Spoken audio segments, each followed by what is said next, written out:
Before we get started, please like and subscribe. Let me know where you're watching from, and you can support the channel by clicking thanks or joining. The first Christmas after my father died did not feel like a beginning. It felt like an interruption, as if something important had been paused mid-sentence and left that way on purpose. The house was quieter than I remembered, but not empty. Silence gathered in corners, settled into the walls, and waited. I returned 3 days before Christmas Eve because tradition demanded it, not because I wanted to be there. The house had been in my family for generations, a modest place in a quiet neighborhood where nothing ever seemed to happen. That was how my father liked it.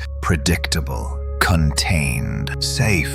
The moment I unlocked the door, cold air rushed out to meet me, sharper than the winter outside. It carried the faint scent of pine from the artificial tree still stored in the attic, mixed with something older and metallic that clung to the back of my throat. I stood there longer than necessary, keys still in my hand, listening to the house breathe. Inside, everything was exactly where he had left it. His coat hung on the back of the chair. His boots sat neatly by the door, cleaned and aligned as if he expected to wear them again. Grief tightened my chest, but beneath it was something else. Unease. The sense that the house was paying attention. I set up the Christmas tree alone that night. It was the same one we had used for years, its branches stiff and slightly warped, lights permanently tangled despite careful storage. As I worked, memories surfaced uninvited. My father sitting nearby with a mug of coffee, the way he watched the tree more than he watched me. At the time, I thought it was nostalgia. Now I was not so sure. When the tree was finally lit, the room changed. Shadows deepened. The glow felt warmer than it should have been, as if the lights were drawing something closer rather than pushing the darkness away. I told myself I was tired. Grief made ordinary things feel wrong. That night, I slept on the couch. The bedroom felt too distant, too closed off. Sometime after midnight, I woke to the sound of movement, not footsteps, a softer noise, per brushing against paper. I held my breath and listened. The sound stopped. Morning light revealed nothing out of place. The tree stood as I had left it. The living room was still. I laughed quietly at myself and blamed the house settling, old wood adjusting to the cold. Christmas Eve arrived under a heavy gray sky. Snow fell steadily, muting the street until every house looked sealed off from the others. I went through the motions of the day without enthusiasm. Grocery shopping, cooking a meal for one, hanging the last ornament on the tree. It was when I bent down to adjust the skirt around the base of the tree that I noticed the empty space beneath it. I was certain I had placed a box there earlier, a small gift I had wrapped for a distant relative I planned to mail later. Now it was gone. In its place sat a different package. It was wrapped in thick brown paper, folded carefully at the edges and tied with a faded red ribbon. The paper looked old, the kind you would find at the back of a forgotten drawer. It did not match anything else I owned. I stared at it for a long time, trying to remember wrapping it. I could not. The house was silent, but the air felt heavier around the tree. I reached out, hesitated, then pulled my hand back. The gift did not belong to me. I felt that certainty settle deep in my bones. I checked the doors. Locked. I checked the windows. Sealed tight. Frost forming along the edges. No footprints marked the fresh snow outside. No sign that anyone had come or gone. When I looked back, the gift seemed closer to the tree than before. I told myself it was exhaustion, that grief was rearranging my memories. Still, I did not touch the package. I left it where it was and went to bed early, locking my bedroom door like a child afraid of the dark. Sleep came in fragments, dreams of my father standing in the living room, his back to me, wrapping gifts that never seemed to end. Each time I tried to speak,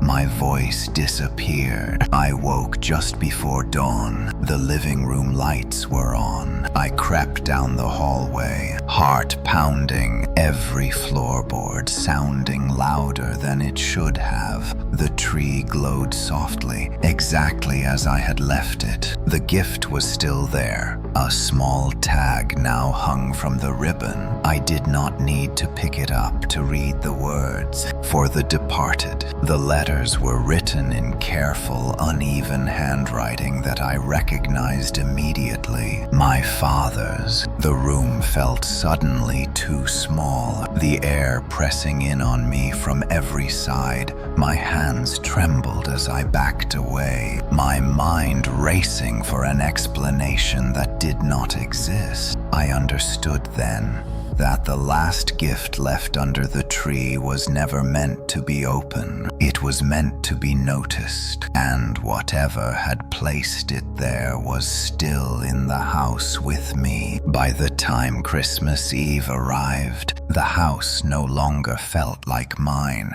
It breathed in slow, uneasy rhythms, settling and creaking as if it were adjusting to my presence rather than welcoming it. The living room lights flickered whenever I passed the tree, and the smell of pine mixed with something older, something damp and metallic that lingered in the air long after midnight. I told myself it was just grief playing tricks on me. My father had died in this house, and grief had a way of turning familiar spaces into strangers. I tried to follow traditions because they were the only things anchoring me to something normal. I cooked the same dinner my mother used to make. Even though I ate alone, I wrapped the last few gifts I had bought for relatives who would never come. Outside, snow fell in heavy, silent sheets, blanketing the street until every house looked sealed and abandoned. No cars passed, no voices carried through the cold air. It felt like the world had narrowed to just me and the house. At exactly 11:30 C, I noticed the first sign that something was wrong. A single ornament near the bottom of the tree began to sway. There was no breeze, no open window, no reason for it to move. The rest of the tree stood perfectly still, lights glowing softly like a sleeping animal. I knelt down to steady the ornament, and when my fingers touched it, a chill ran through my hand and into my arm, sharp enough to make me gasp. That was when I saw it. A small space beneath the tree where the floor had been empty an hour earlier was no longer empty. A gift sat there now, wrapped in thick brown paper and tied with a faded red ribbon. It did not match the others. It looked older, heavier, as if it had been placed with care rather than celebration. I stared at it for a long time, trying to remember bringing it inside, trying to remember wrapping it. I could not. I told myself it was a memory lapse. Grief did strange things to the mind. Still, I did not touch the gift. I stepped back, heart pounding, and checked the doors. The front door was locked. The back door was locked. The windows were sealed with frost from the inside. There were no footprints in the snow outside, no sign that anyone had come near the house. The gift had appeared anyway. The longer I stood there, the more uncomfortable I felt. It was not fear exactly,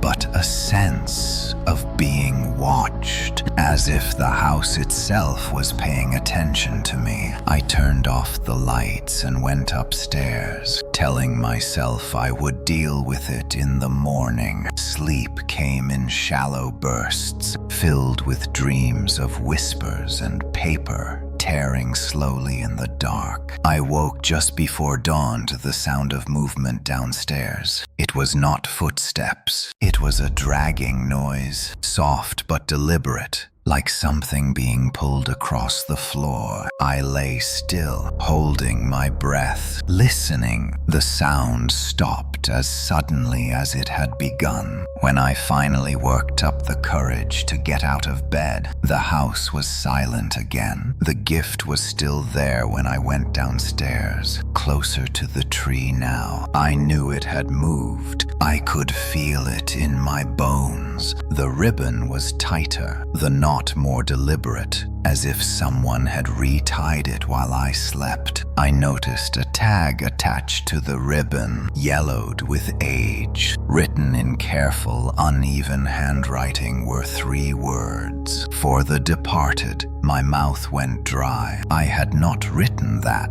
No one else should have been in the house. I picked up the tag with shaking fingers and felt an odd warmth beneath the paper, like a pulse. I dropped it instantly, my heart racing. The house creaked in response, a deep sound that seemed to come from the walls themselves. I spent the rest of the morning trying to distract myself. I called relatives who did not answer. I turned on the television, but every channel showed static or old holiday programming with distorted sound. Even the clock on the wall refused to move past 12. Time felt stuck, thick and heavy, pressing down on me. By afternoon, the snow outside had piled high enough to block the doors. I tried to shovel my way out, but the snow felt wrong, too dense, too cold. It clung to the shovel and refused to move, as if resisting my efforts. I went back inside, shaking and exhausted, and found the gift waiting for me in the center of the living room. That was when I realized the truth I had been avoiding. The gift was not for me. It was for someone who had already been here, someone who had never truly left. When night fell again, the house grew colder, the lights dimmed, and the tree began to hum softly, a low sound that vibrated through the floorboards. I stood at the edge of the living room, staring at the gift, knowing that whatever was inside was not meant for the living, and that if I left it unopened, it would not stop waiting. I did not open the gift that night. Instead, I sat on the couch with the lights off, watching the Christmas tree pulse faintly, as if it were breathing. The hum I had heard earlier continued, low and steady, vibrating through the floor and into my chest. Every instinct told me that the moment I touched that package, something irreversible would happen. So I waited, hoping that daylight would weaken whatever force had placed it there. Sleep never came. Each time I closed my eyes, I heard paper rustling softly, followed by a sound like slow, measured breathing. When dawn finally arrived, it did not bring relief. The sky outside was a dull gray, and the snow had stopped falling, leaving feeling the world frozen in place. The house felt heavier, as if it were sinking into the ground. I decided to search the attic. If this gift had come from somewhere in the house, then maybe I could find its origin. The attic stairs creaked loudly as I climbed, each step echoing longer than it should have. Cold air rushed down from above, carrying the smell of dust and old wood. I flicked on the single bare bulb and stared at the cluttered space.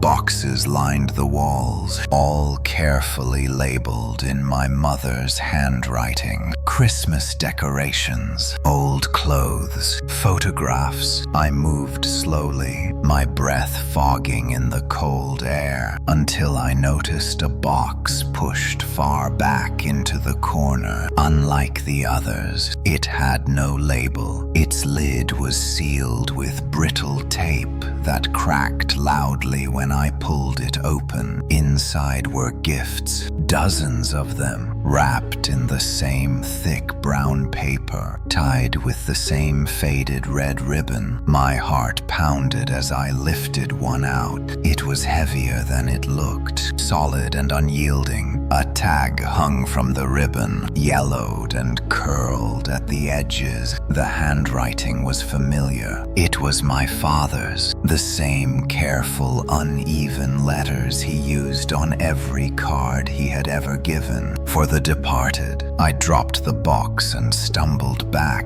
nearly losing my balance. My father had been meticulous about Christmas. He never reused wrapping paper. He never wrote vague messages. And yet here was proof that something had been prepared long before his death. Something meant for people who were already gone. I forced myself to keep looking. Beneath the gifts were photo albums I had never seen before. When I opened the first one, my hands began to shake. The pictures showed our living room at Christmas, year after year. The tree, the fireplace, my parents smiling at the camera. But there was always something wrong. In each photo, a gift sat beneath the tree that I did not recognize. Always wrapped in brown paper, always tied with red ribbon, and in every image, it was positioned closer to the tree than any other present, as if it belonged there more than the rest. The final photo made my stomach twist. It had been taken last Christmas, after my father died.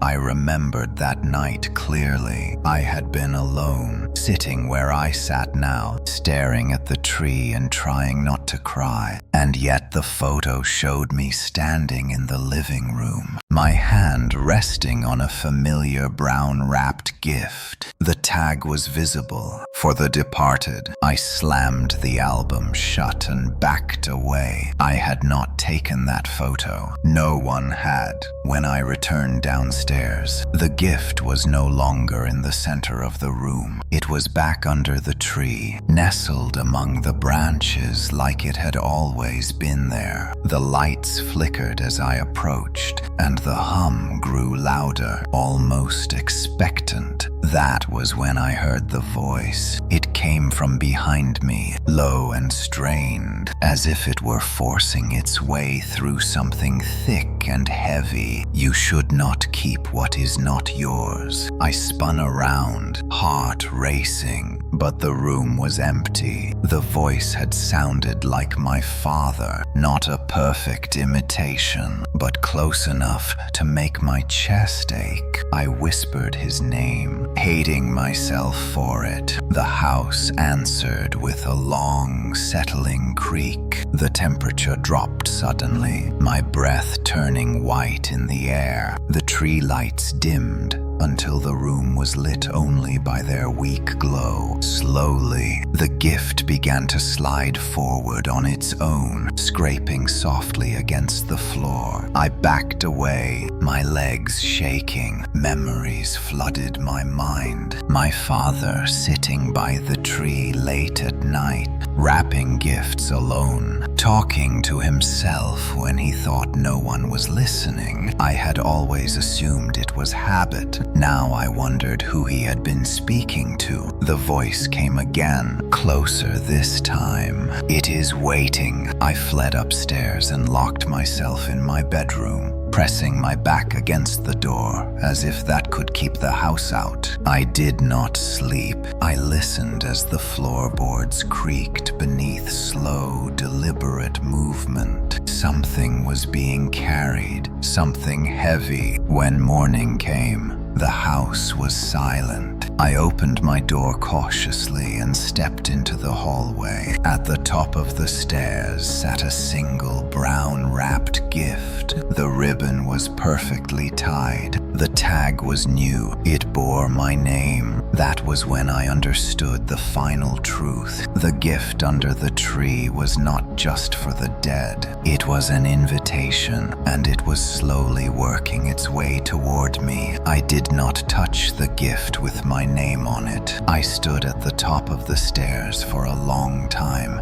staring at the familiar brown paper and the red ribbon resting like a warning. My name looked wrong, written there, as if it did not belong to me anymore. The house was quiet, but it was not empty. I could feel a tension pressing in from every wall, every dark corner. I backed away slowly and returned to my bedroom, closing the door without making a sound. My heart hammered in my chest as I tried to think. Panic would not help me. If this thing wanted me to react, I would not give it that satisfaction. I needed answers, and the only place they might exist was in my father's past. My father had been a quiet man. He believed in routines and order. Every Christmas Eve, after the rest of the family went to bed, he stayed up alone in the living room. He said it was to make sure everything was perfect by morning. I remembered seeing the lights on downstairs long after midnight, hearing faint movements as I drifted off to sleep.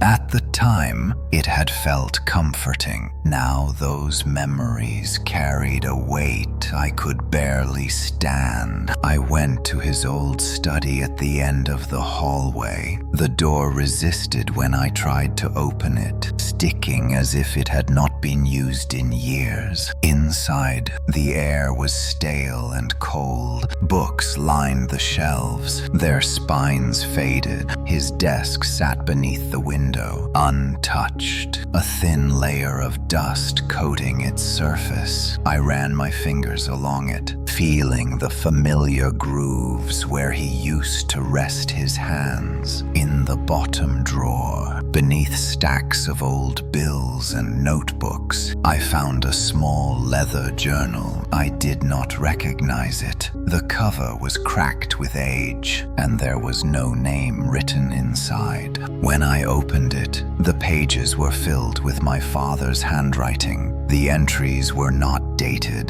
They were scattered thoughts, observations written late at night. He wrote about the house feeling older than it should be, about sounds that did not match the shape of the rooms, about something that had been left behind long before we moved in. One entry made my stomach tighten. He described the first gift. He had found it under the tree one Christmas morning, wrapped in brown paper, waiting patiently. The tag had read the same words, "For the departed." At first, he thought it was a cruel joke, but when he asked the rest of the family, no one admitted to placing it there. He wrote that he tried to throw it away. He carried it outside and left it by the trash, But when he returned inside, it was already back under the tree, closer than before. The next pages were filled with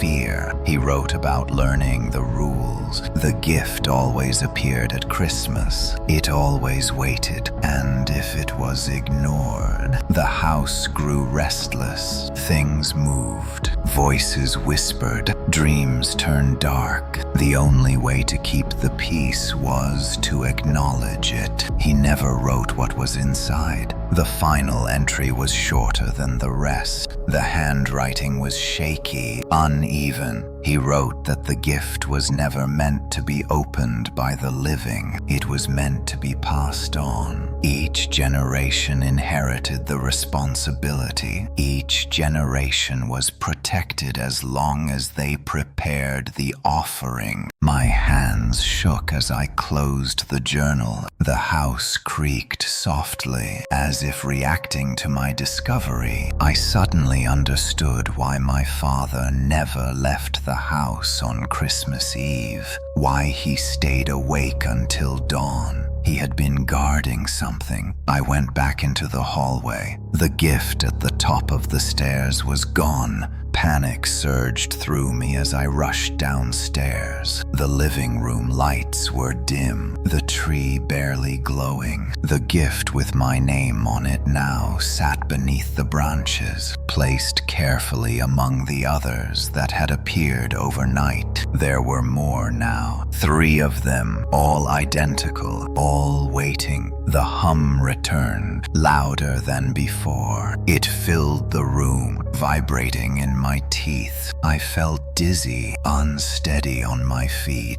My father's voice echoed faintly in my memory, telling me to keep things in order, to do what needed to be done. I realized then that the house did not want me dead. Not yet. It wanted continuity. It wanted someone to take my father's place, someone to keep the ritual alive. I grabbed my coat and ran for the door. I needed air. I needed distance. But when I pulled the handle, it would not move. The door felt fused to the frame, cold beneath my palms. I tried the back door, the windows. Nothing opened. The house had closed itself. Behind me, the tree lights flared suddenly, casting long, distorted shadows across the walls. The gifts rustled softly, paper tightening, ribbons pulling taut. I backed away, my breath coming fast. I shouted into the empty room, demanding answers, demanding to know what it wanted. The hum stopped. For a moment, everything was still. Then the tree lights dimmed, and the voice returned. Not my father's this time. Older, deeper. It spoke from everywhere at once. You know what must be given. My knees weakened as the truth settled over me. The last gift left under the tree was not for anyone living. It never had been. It was for the house itself. And now it was asking me to continue what my father had started.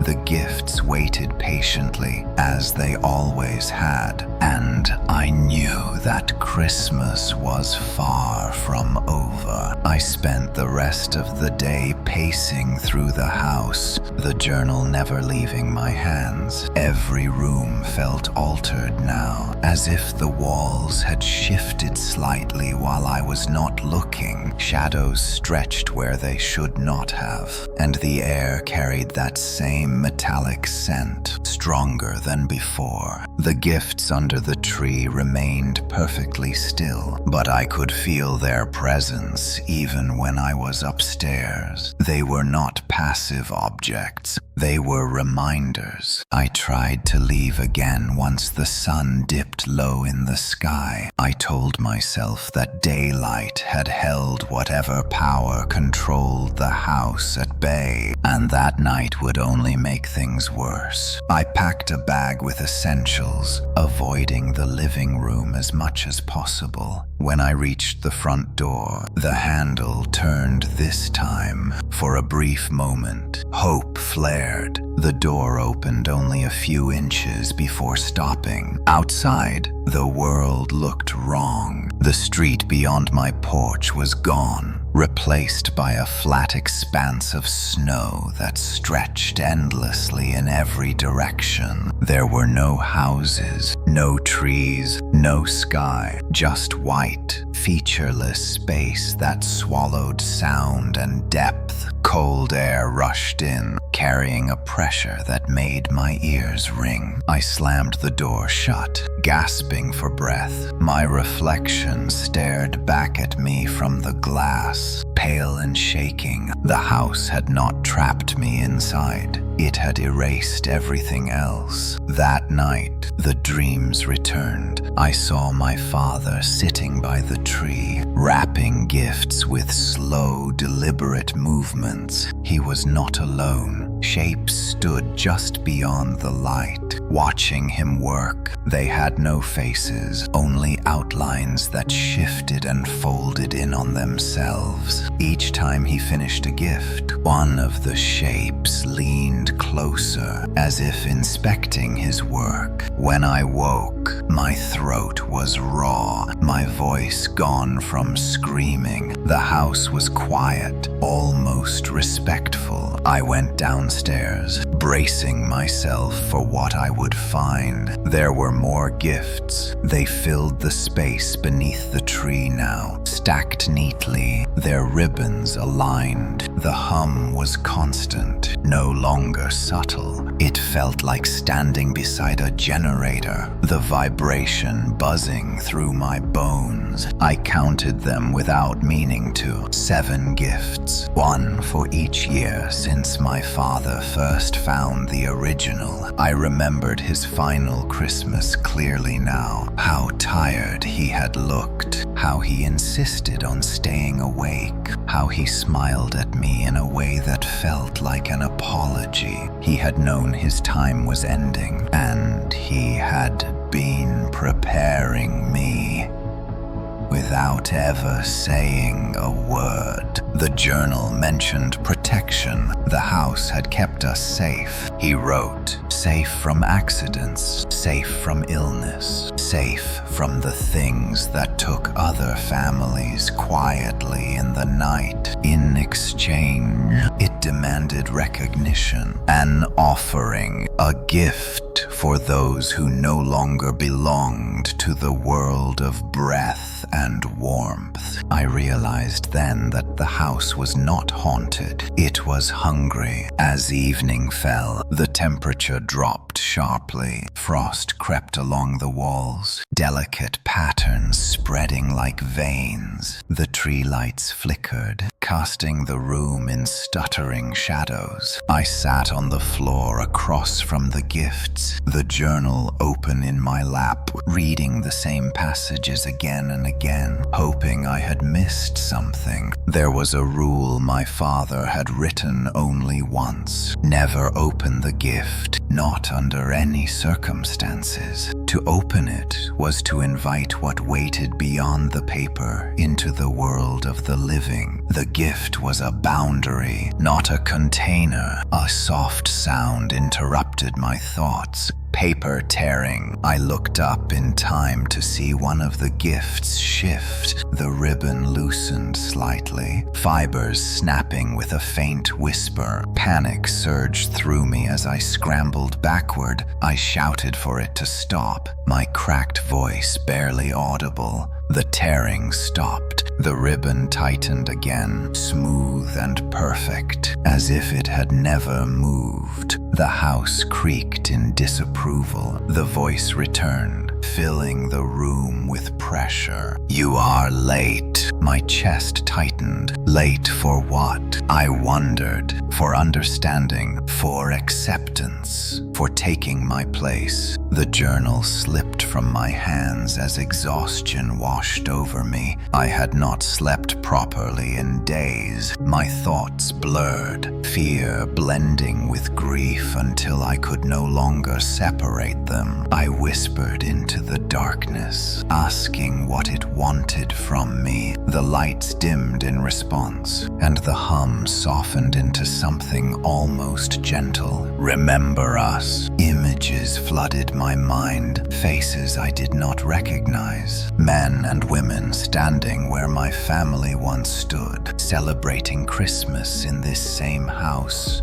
Decades ago, each generation passed through, each leaving something behind. The house did not let go easily. I understood then that the gifts were not sacrifices in the way I had imagined. They were acknowledgments, proof that the living remembered the dead, that the line between them remained intact. The question was whether I was willing to carry that responsibility, whether I could spend the rest of my life preparing offerings for something that would never speak its full truth. As midnight approached, the gifts grew warm beneath the tree. The paper darkened slightly, absorbing the light. I sat alone, listening to the house breathe, knowing that whatever choice I made would bind me here forever. Christmas Eve was ending, and the house was waiting for my answer. I did not give the house an answer that night. I stayed awake until morning, sitting across from the tree, watching the gifts as if they might suddenly leap toward me. When dawn finally came, it was thin and weak, barely filtering through the frost-coated windows. The house did not relax with the light. If anything, it felt more alert, as though it knew my silence was only a delay. I tried to distract myself by cleaning. It was something my father always did when he was anxious, scrubbing already spotless surfaces until his hands were raw. I wiped counters, vacuumed carpets, organized shelves that had not been touched in years. Nothing changed. The hum followed me from room to room, subtle but constant, like a reminder that the house was always aware of where I was. By midday, I began to notice small details that unsettled me more than the gifts ever had. Family photos on the walls looked slightly different. In one picture, my father stood closer to the tree than I remembered. In another, his smile seemed strained, his eyes focused on something just out of frame. I moved closer, my heart pounding, and realized that the shape behind him was the same brown-wrapped gift. It had always been there. I had simply never seen it. I pulled the photo from the frame and turned it over. On the back, written faintly in pencil, were the words,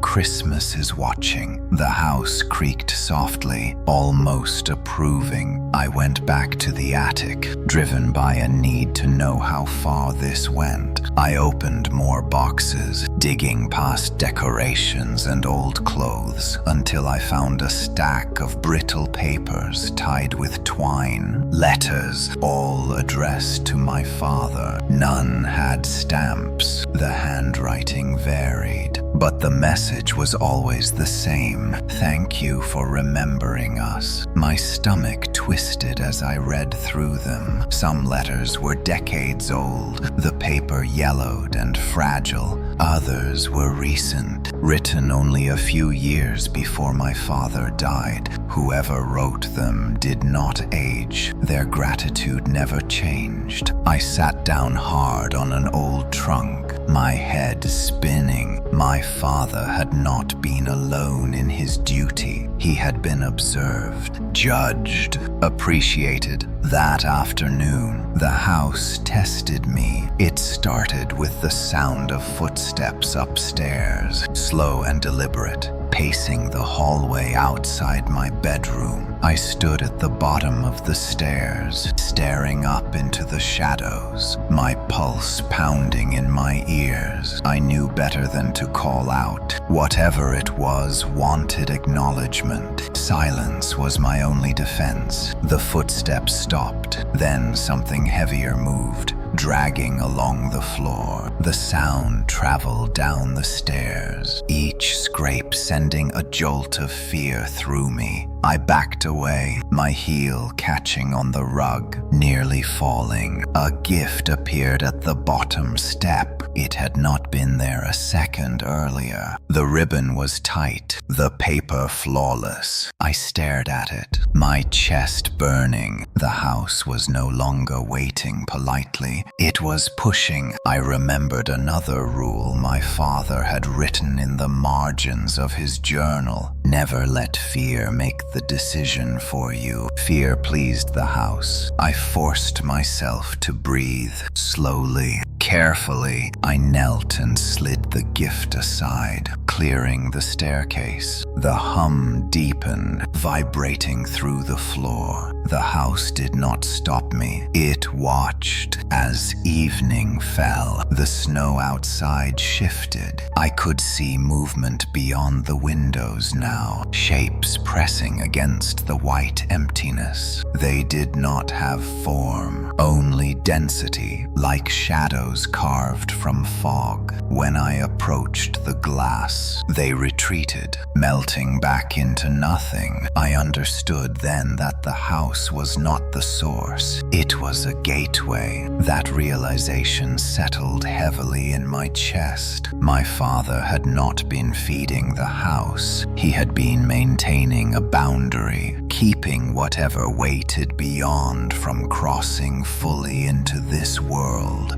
The gifts were markers, anchors that held the line in place. Night came quickly. The tree lights flared brighter than they ever had, bathing the room in harsh color. The gifts beneath it shifted, aligning themselves with unnatural precision. I felt dizzy, the room tilting slightly, as though reality itself were bending. The voice returned, closer than ever. It did not speak aloud this time. It spoke inside my head. You know the cost of forgetting. Images flashed before my eyes. Accidents narrowly avoided. Illnesses that never came. Moments where death should have claimed someone in my family but did not. The house had not just demanded, it had protected. I thought of my father again, how tired he had been, how alone. The realization cut deep.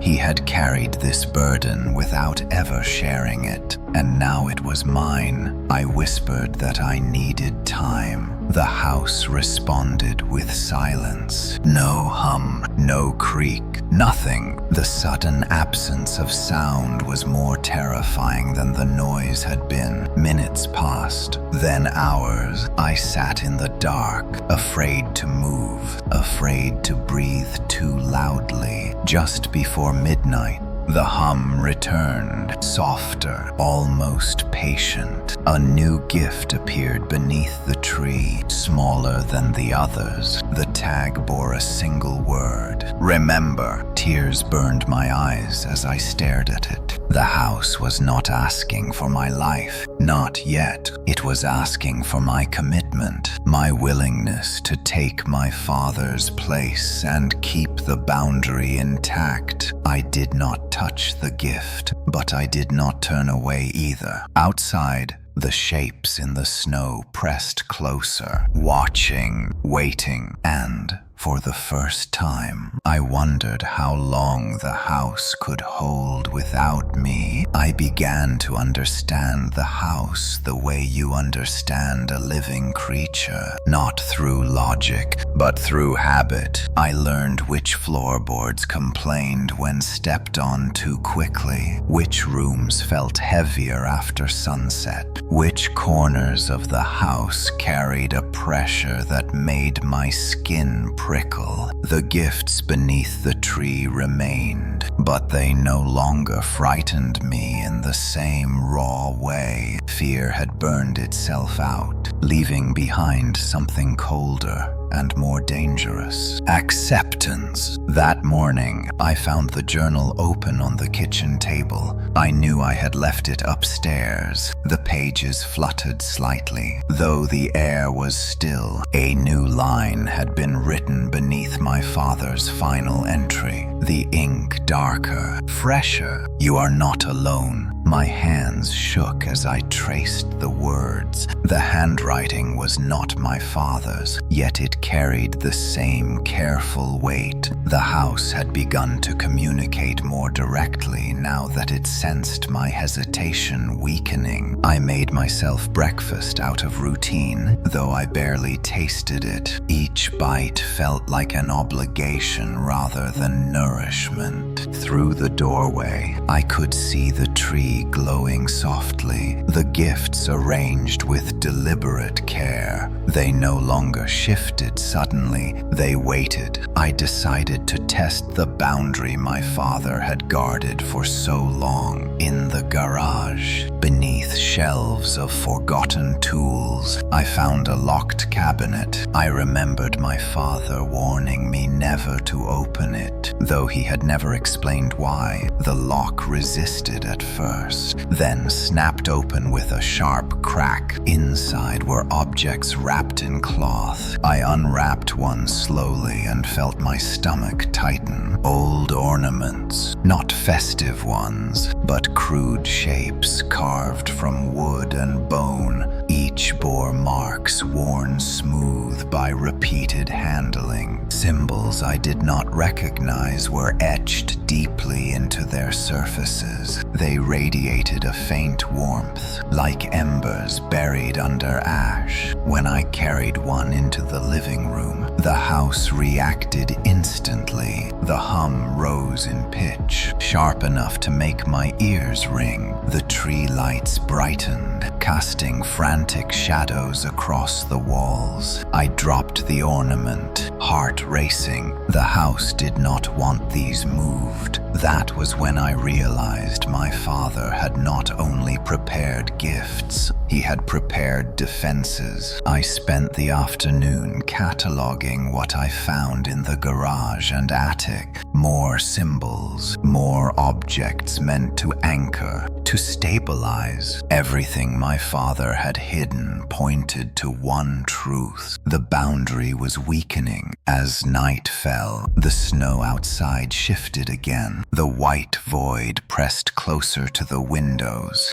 thinner now, translucent in places. Shapes moved more clearly within it. Some were tall and thin, others crawled low, dragging themselves forward with patience. I stood in the living room, gripping the journal, and spoke aloud for the first time since my father died. "I am here." The house responded immediately. The hum softened, the pressure eased slightly. The shapes beyond the glass recoiled, blurring back into the void. The voice answered inside my head, calmer than before. "Then remember us properly." The meaning was clear. The house was no longer satisfied with passive acknowledgement. The rituals had to be renewed, strengthened. My father had been holding things together with routines that were no longer enough. The tree lights dimmed, leaving the room in shadow. One gift slid forward, stopping at my feet.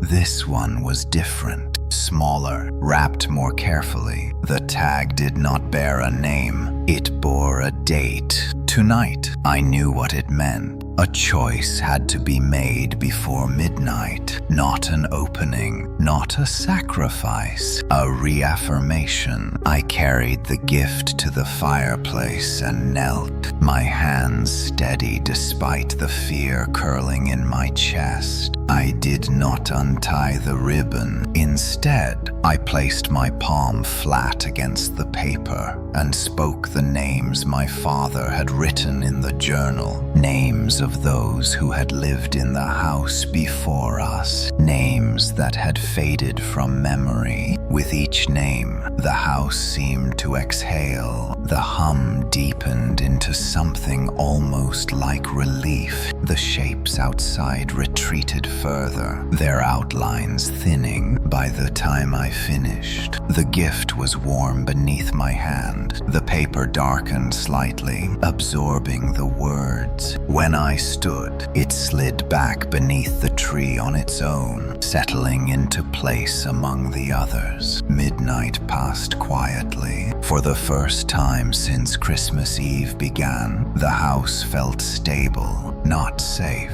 not peaceful, but balanced. I slumped onto the couch, exhaustion washing over me. I understood now that this was not a one-night burden. It was a lifelong role, one that would grow heavier with time. The journal lay open beside me. A final line appeared on the page, written slowly, deliberately. "You have begun." I stared at the words, knowing they were not a reassurance. They were a warning. The house had accepted me, and acceptance, I was learning, was only the beginning. After midnight passed, the house settled into an uneasy quiet. It was not peace, it was restraint. I felt it in the way the walls seemed to lean inward, listening, measuring my resolve. The tree lights dimmed to a steady glow, no longer pulsing, but the gifts remained warm beneath the branches, as if holding on to the last echoes of the ritual. I slept for the first time in days. Though my dreams were shallow and fractured, I walked through the house as it had been decades ago, hearing unfamiliar laughter echo through the halls. Faces blurred past me, generations overlapping, each leaving something unseen behind. When I woke, my heart was racing, but the house was still. Morning light revealed changes I could not ignore. The frost on the windows had thinned, retreating like a living thing that had lost ground. Outside, the white void was no longer endless. Shapes of neighboring houses flickered in and out, faint as memories struggling to return. The boundary was holding, but only barely. I made coffee and stood by the window, watching the world hesitate. Every instinct told me that what I had done the night before was only a temporary measure. The house expected more. It always had. The journal lay open on the table,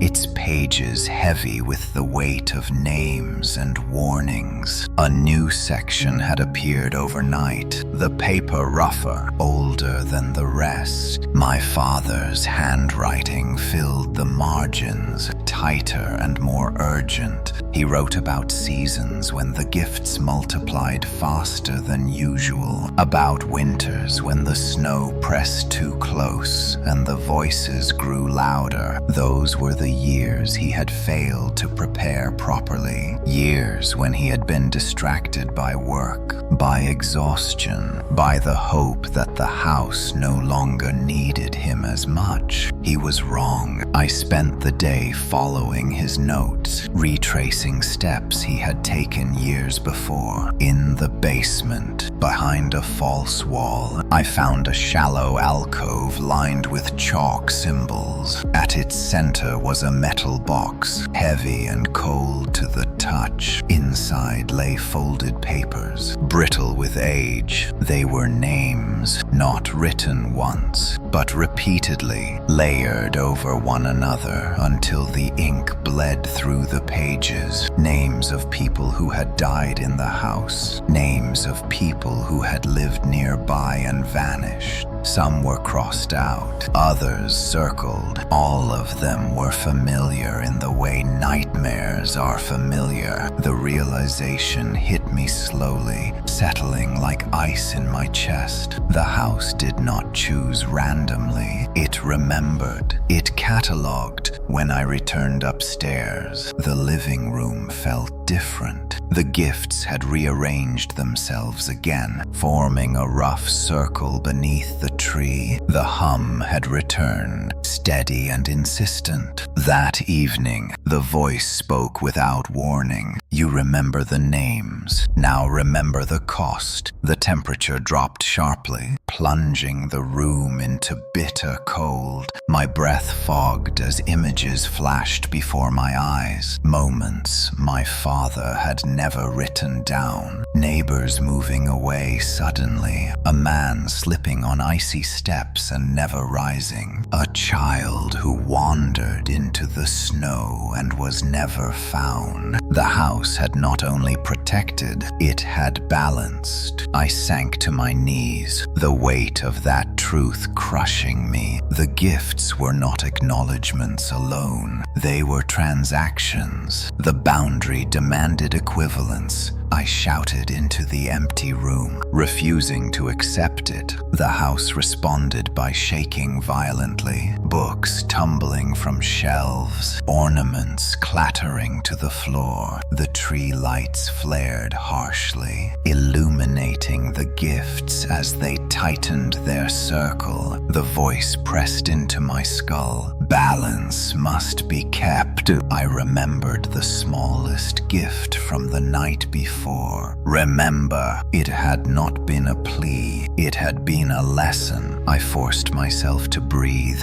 and stood slowly, facing the tree. I spoke the names again, but this time I did not whisper them. I said them clearly, acknowledging not just their existence, but their absence. The house creaked, protesting, then slowly quieted. The shaking stopped. The gifts loosened their formation, sliding back beneath the branches. The cold eased, though it did not vanish entirely. I understood then that the house was testing how much I was willing to see, how much truth I could carry without breaking. My father had shielded me from this knowledge as long as he could. Now it was mine. As night fell, the world outside stabilized further. The neighboring houses returned fully, their lights flickering on one by one. Cars passed, voices carried faintly through the air. Normal life crept back into view, but the house did not relax. A new gift appeared beneath the tree just before midnight, larger than the rest. Heavier, the ribbon was darker, almost black. The tag bore no words. I stared at it, knowing instinctively that this was not meant for remembrance. This was a reminder of consequence. The house was escalating, and whatever it expected next would demand more than names. The larger gift remained beneath the tree all day, untouched, its dark ribbon absorbing the light around it. I tried not to look at it, but the room seemed to bend my attention back every time. The house was quiet again, too quiet, like a held breath waiting for release. I knew this silence. It was not patience, it was expectation. I forced myself to follow a routine. I showered, changed clothes, made food I barely ate.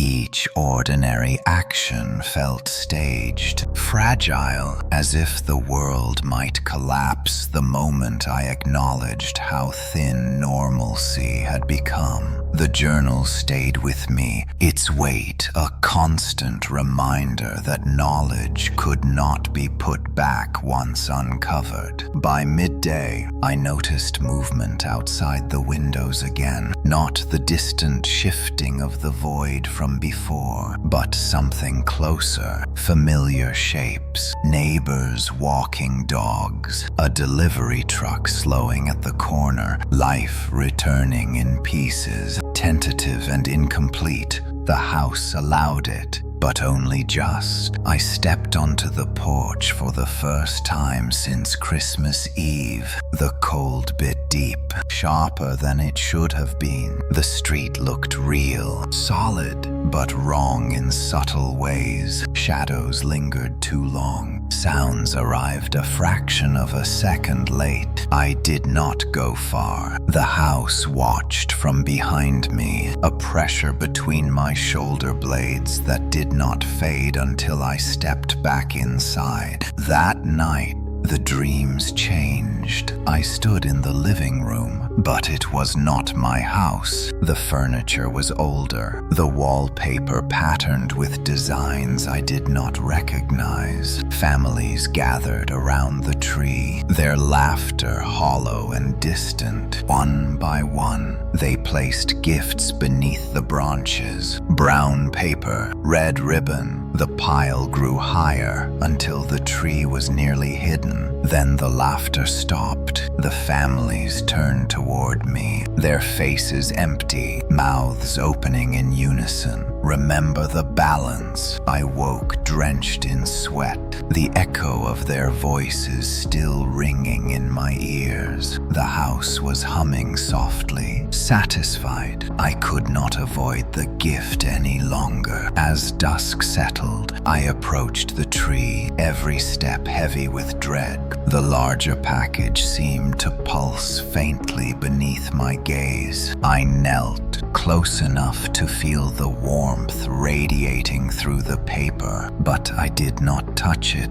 What happens next? I asked aloud. The answer came not as words, but as understanding. The house had reached a point where remembrance alone was no longer sufficient. Too many names, too many years of borrowed safety. The balance was tipping. The gift was a correction. I staggered back, bile rising in my throat. I wanted to believe I was wrong, that fear was twisting the truth, but the journal confirmed it. In a section my father had marked heavily, he wrote about a winter when the gifts grew large, when the house demanded more than acknowledgement. That winter, someone died. He never wrote who. The realization hollowed me out. I searched the pages for a way out, a loophole, anything he might have hidden. There was nothing, only warnings, only preparation. As the sky darkened, the neighborhood outside began to dim again. Porch lights flickered out, sounds faded, the world withdrew, piece by piece, until the house stood alone once more, isolated in its white silence. The voice returned, firm and undeniable. The gift must be given. I backed away, shaking my head, refusing to speak the words it wanted. The house responded by tightening. The walls groaned.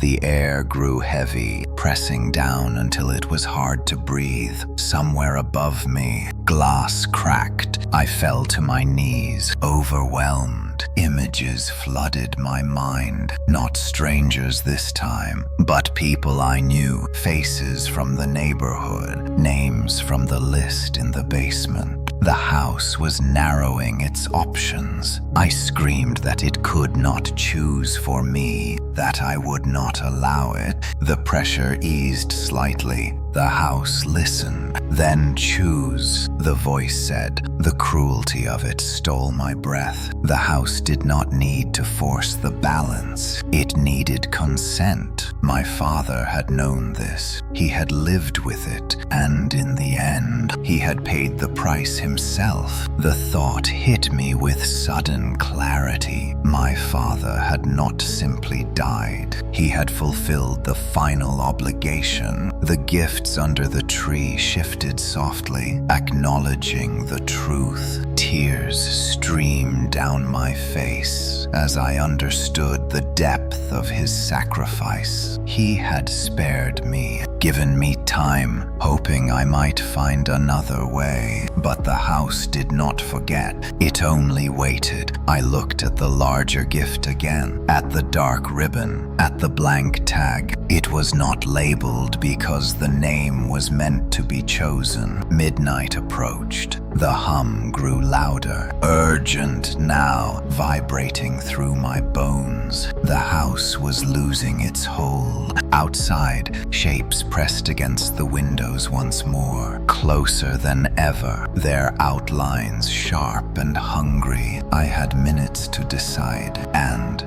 for the first time, I truly understood what the house meant by balance. Midnight arrived without ceremony. No bells rang, no clocks chimed. The house simply tightened, as if drawing a slow, deliberate breath. The Christmas tree lights dimmed to a deep, steady glow, and the larger gift beneath it seemed to anchor the room in place. I stood alone, my reflection fractured in the darkened window, knowing that this moment marked the center of the path my father had walked before me. I did not make a choice immediately. Instead, I sat on the floor and opened the journal one last time, searching for something I had missed. A margin note caught my attention, written so lightly it was almost invisible. The ink had faded into the paper, as if my father had not wanted it to be found easily. He wrote that the house respected intention more than action, that fear and desperation weakened the boundary, but clarity strengthened it. The offering did not have to be claimed in panic. It had to be accepted with understanding. I closed the journal slowly. The house creaked, not impatient, but aware. I spoke my father's name aloud, saying it felt like reopening a wound that had never healed. Images filled my mind of him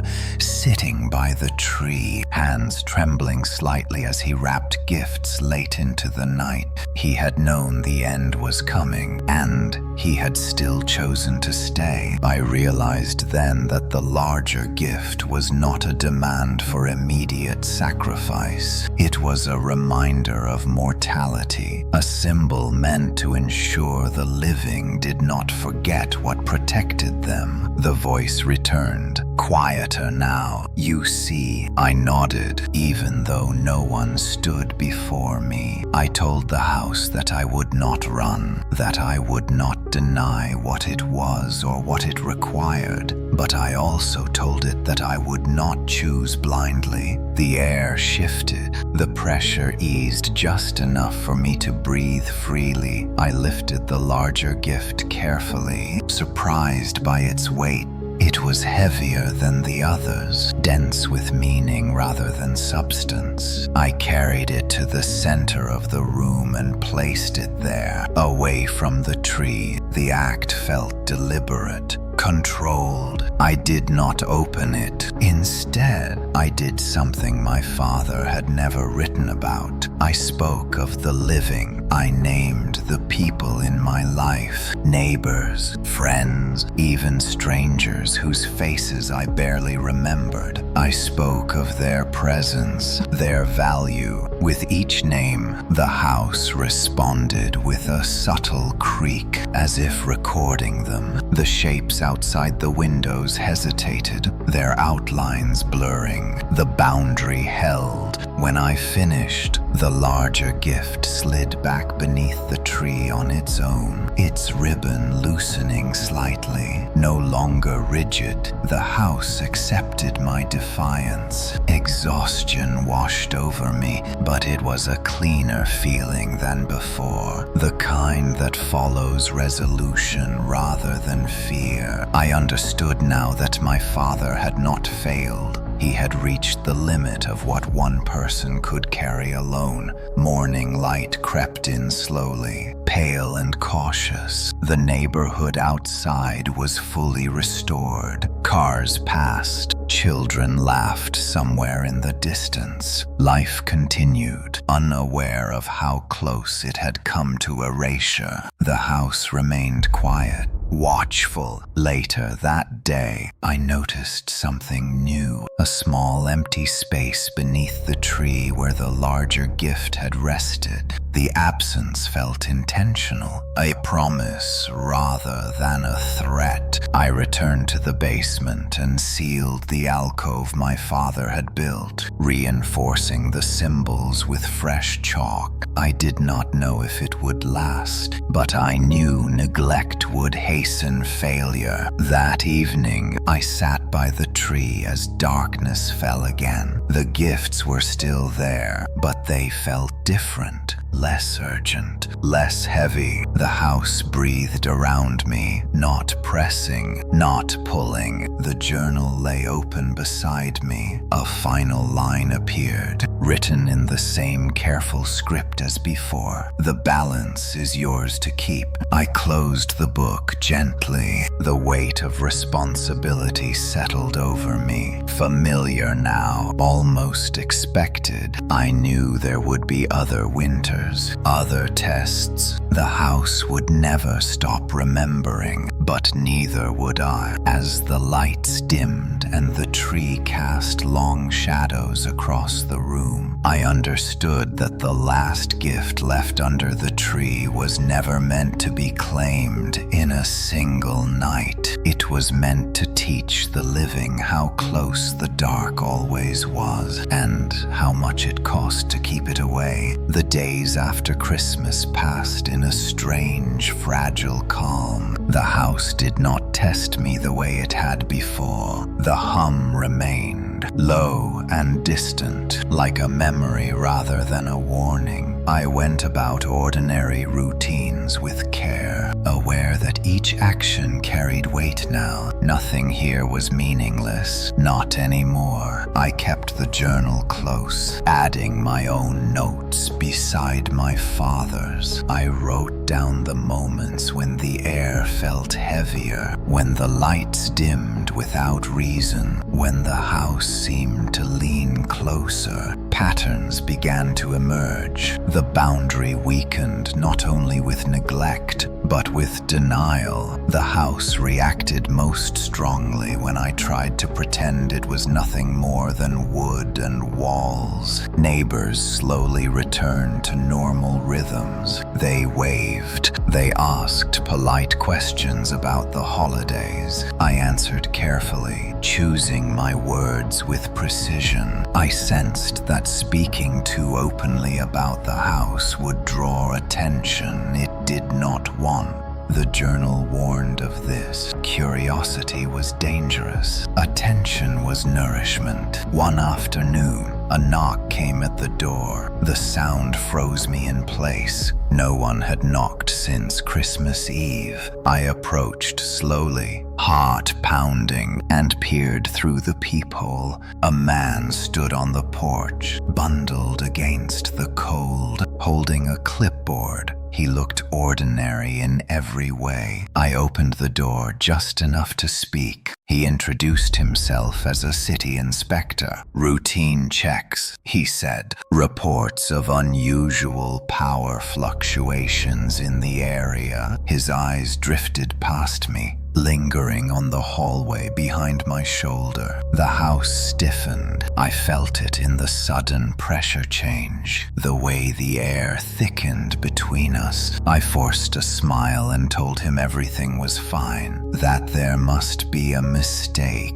He hesitated, then asked if he could step inside. The hum deepened. I declined, keeping my voice steady. The man frowned, glanced at his clipboard, then back at me. For a moment, his expression shifted, his eyes unfocused slightly, as if listening to something I could not hear. Behind me, the tree lights flickered. The man blinked, shook his head, and stepped back. He apologized and said he would mark the report resolved. As he walked away, I noticed his steps quickening, his shoulders hunched as though escaping something unseen. I closed the door and leaned against it, breathing hard. The house relaxed. The message was clear. Outsiders were not welcome. That night, The journal revealed another truth. A page I had not seen before surfaced between the others, its edges darker, older. My father had written about visitors, about how the house tested them, searching for weakness. Some people left with nothing more than unease. Others carried the house with them, a shadow that followed them home. He had learned to turn them away. I realized then that my responsibility extended beyond rituals. I had to protect the secret itself. Sleep came fitfully. I dreamed of doors opening where none should exist, of people wandering into rooms that stretched impossibly deep, never finding their way back. When I woke, the house was quiet, watchful. The next test came without warning. A neighbor from 2 houses down knocked late in the evening. I recognized her immediately. She lived alone, kept to herself. Her face was pale, eyes rimmed with exhaustion. She said she had been hearing voices at night, that they were coming from my house. The words hit me like a blow. I felt the house stir. Curious, I told her she must be mistaken, that old houses made noise, that grief could play tricks on the mind. The excuses tasted hollow, but she nodded anyway, relief flickering across her face. As she turned to leave, she paused. She asked if I ever felt like the house remembered things that people forgot. I did not answer. The house hummed softly, pleased. After she left, I checked the tree. One of the smaller gifts had shifted forward slightly. Not a demand, a reminder. That night, I added a new rule to the journal. Do not let others linger. Do not let them listen too closely. The weight of isolation settled over me then, heavier than fear had ever been. I understood why my father had grown distant over the years, why he had kept people at arm's length. It had not been cruelty, it had been protection. As midnight approached, the house creaked softly, adjusting itself around me. The boundary held. For now, I sat alone beneath the tree, watching the lights glow steadily, knowing that the cost of balance was not only measured in lives or names, it was measured in silence, and I was beginning to understand how heavy that silence could become. The silence did not stay gentle for long. By the third night after the neighbor's visit, the house began to shift its attention outward. I noticed it first in the way the hum changed direction, no longer centered only on the living room, but spreading through the walls toward the street. It felt like standing beside something that had awakened and was slowly stretching after a long sleep.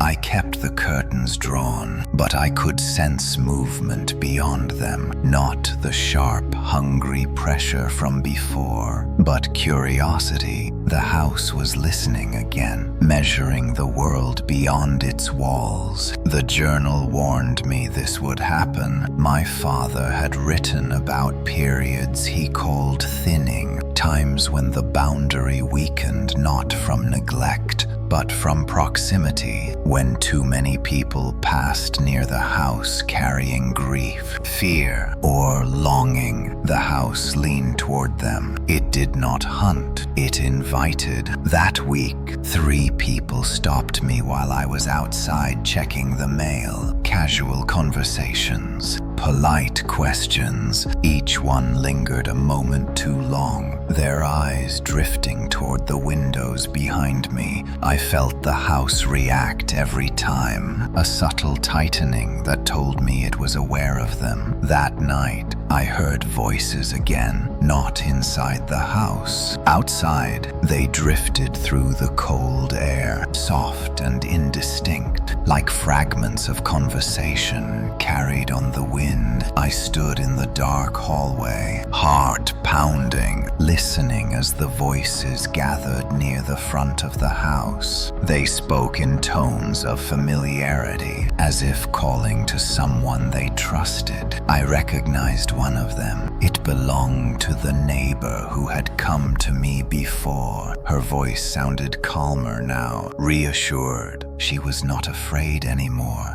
That terrified me. I opened the journal with shaking hands, searching for guidance. My father had faced this too. He wrote that once people began to hear the house, the danger increased exponentially. Curiosity turned into comfort. Comfort turned into dependence. The house did not take people by force. It let them step closer willingly. I forced myself to act. I turned on every light in the house, breaking the shadows that gathered near the windows. The hum faltered. Confused, I spoke aloud, firmly, reminding the house of the boundary, of the agreement my father had upheld. The voices outside faded, but they did not vanish completely. The next morning, I found footprints in the snow leading up to the porch. They stopped just short of the door. No one had knocked. No one had tried to enter. They had simply stood there, listening. A new gift waited beneath the tree. It was smaller than the others, wrapped carefully, its ribbon pale instead of red. The tag bore a single word: listen. My chest tightened. This was not a command meant for me alone. It was a temptation meant for anyone close enough to hear it. That afternoon, the neighbor returned. She did not knock this time. She stood at the edge of my yard, looking at the house with quiet longing. I stepped outside before the house could respond. The cold air bit into my lungs as I asked her what she wanted. She smiled faintly and said she felt better near my house, that the voices had stopped when she came close, that being here made the nights quieter. The house hummed approvingly. I told her she could not stay, that whatever comfort she felt was temporary, dangerous. My words sounded cruel, but I forced myself to keep going. I told her the house remembered too much, that it asked for things people were not ready to give. Her expression shifted from confusion to hurt. She accused me of hiding something selfishly, of keeping peace for myself while others suffered. The house listened closely. I realized then that this was another test, not of fear or sacrifice, but of resolve. The house wanted me to allow others to share the burden, to spread the cost. I refused.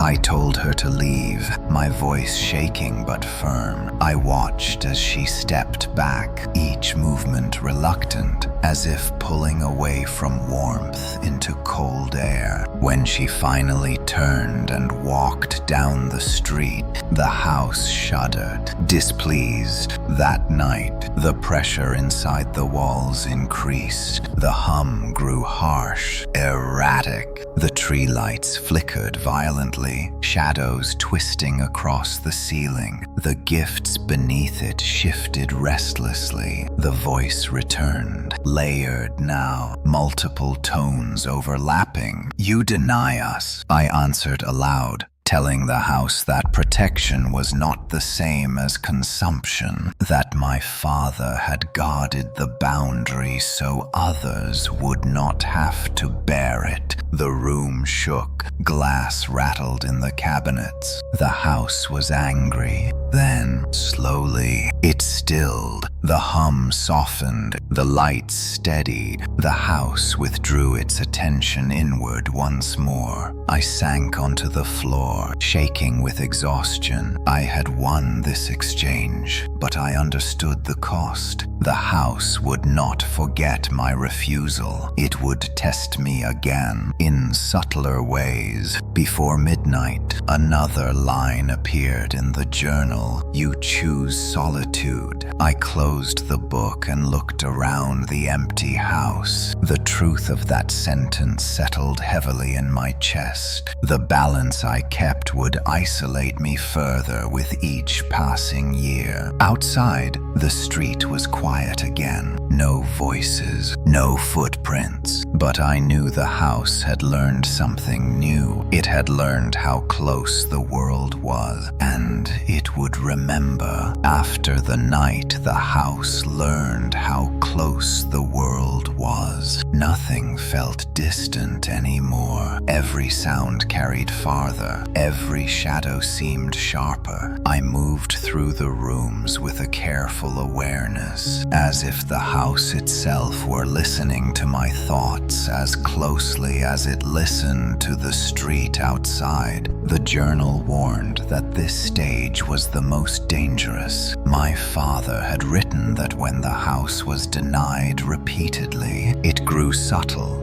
It stopped demanding and started influencing. Small changes, gentle nudges. It learned patience from the people who lived within it. The first sign came through the phone. Late one evening, as I sat beneath the tree reviewing my notes, my phone buzzed with an unfamiliar number. I let it ring until it stopped. A moment later, it buzzed again. This time, I answered. There was no voice on the other end, only breathing, slow, steady, familiar in a way that made my stomach tighten. I ended the call and turned the phone off. The house hummed softly in response, almost amused. That night, I dreamed of doors. Every room in the house contained one more door than it should have. They stood flush against the walls, blending in perfectly until I noticed them.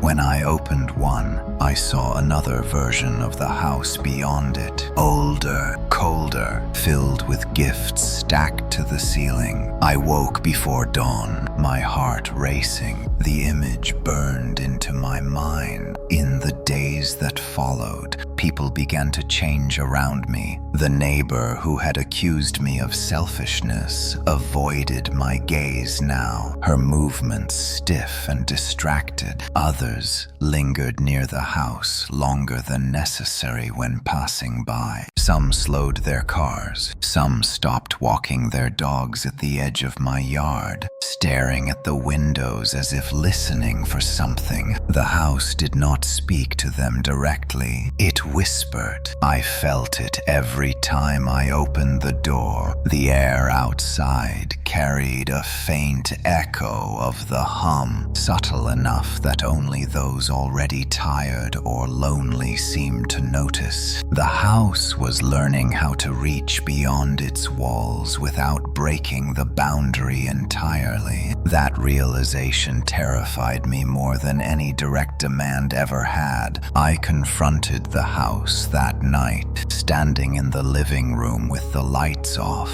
the tree glowing faintly behind me. I told it that this was not the agreement, that my father had kept the balance by protecting others from it. The voice answered slowly, layered and calm. Protection fades, memory endures. I felt a chill run through me. The house was no longer satisfied with isolation. It wanted permanence. It wanted to be remembered beyond the walls. The journal offered no clear solution. My father had faced this phase too, but his notes were fragmented, hurried. He wrote about temptation, about moments when allowing just one person inside would have made the burden easier. He never did. I understood now why. Sharing the secret did not lessen the weight. It multiplied it. That night, the tree lights flickered in an unfamiliar pattern. 3 slow pulses, a pause, then 3 more. A new gift appeared beneath the tree. This one was wrapped in thin paper, almost translucent. Through it, I could see shapes shifting inside. Not objects, impressions, like memories pressed into form. The tag bore a single word: show. I stepped back, my pulse pounding. The house was no longer asking me to remember or listen. It wanted me to reveal. The phone buzzed again. This time, the caller ID displayed my father's name. My breath caught painfully in my chest. I stared at the screen until it stopped vibrating. The house hummed louder. Pleased with itself, I realized then that the house had learned how to use what I loved, what I missed. It did not need force. It needed leverage. I spent the night reinforcing the symbols in the basement, my hands shaking as I traced lines and whispered names. The house resisted subtly, the chalk cracking, the air growing thick. It did not stop me. It waited. Morning came heavy and gray. The world outside felt closer than ever, as if the street had inched toward the house overnight. I knew this was only the beginning of a deeper conflict. The house had learned to influence without asking, and soon it would learn how to be invited. The house did not rush me after it learned how to ask. It watched. Days passed with a deceptive calm, and the phone remained silent. But I felt the pressure everywhere, in the way the floorboards guided my steps, in the way the lights dimmed when I lingered near the windows. The house had learned that influence worked best when it felt like choice. I stopped answering calls altogether. Messages piled up from unknown numbers, empty voicemails that carried nothing but breathing and a faint echo of the hum. Each time I deleted one, the house reacted with a subtle shift, as if adjusting a strategy that had not yet failed. The journal offered a single line of comfort. Influence requires proximity. Distance weakens it. I tested that theory by leaving the house for the first time since the thinning began. I drove aimlessly through town, the radio crackling with static that resolved only when I turned the volume down. The farther I went, the lighter my chest felt. The hum receded, becoming a dull memory. But it never vanished completely. When I returned, the house greeted me with a familiar creak. Neither angry nor pleased, it had not punished me for leaving. It had learned patience. That night, the dreams returned with a new clarity. I stood in the living room while strangers gathered behind me. Friends, neighbors, people whose faces I recognized from passing moments. The house guided them gently, lights brightening, warmth spreading, gifts appearing beneath the tree one by one. They smiled. I woke with a gasp, the image lingering like smoke.